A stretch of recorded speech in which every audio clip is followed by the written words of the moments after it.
क्रांती news, आवाज सर्वसामान्यांचा। खर्डी ग्रामपंचायत व बाजारपेठेत बाबासाहेब आंबेडकर जयंती उत्साहात साजरी। डॉक्टर बाबासाहेब आंबेडकर यांच्या 135व्या जयंतीनिमित्त खर्डी ग्रामपंचायत तसेच खर्डी परिसरात विविध ठिकाणी उत्साहात जयंती साजरी करण्यात आली। खर्डी ग्रामपंचायतीत यावेळी सरपंच सौ मंगला गावित यांच्या हस्ते बाबासाहेबांच्या प्रतिमेला हार अर्पण करण्यात आला।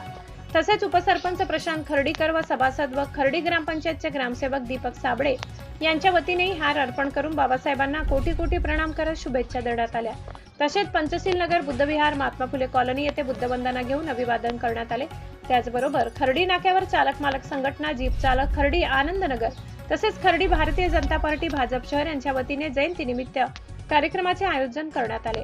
महाराष्ट्र नवनिर्माण सेना खर्डी शहर कार्यालयात बाबासाहेबांच्या प्रतिमेला हार अर्पण करून अभिवादन करण्यात आले। या प्रसंगी मोठ्या संख्येने विविध राजकीय पक्षाचे नेते, ग्रामस्थ, कार्यकर्ते, नागरिक उपस्थित राहून कार्यक्रमाला उत्स्फूर्त प्रतिसाद दिला। शेवटी खर्डी बाजारपेठेत बाबासाहेब आंबेडकर जयंती उत्साहात साजरी करण्यात आली। या सर्व ठिकाणी बौद्धाचार्य सिद्धांत जाधव यांनी प्रास्ताविक व वंदना घेऊन कार्यक्रम यशस्वी केला। प्रतिनिधी सगीर खर्डी। अशाच नवनवीन बातम्या पाहण्यासाठी आमच्या महाराष्ट्र क्रांती न्यूज या YouTube चॅनलला लाईक करा, सबस्क्राईब करा आणि बेल आयकॉनला प्रेस करा।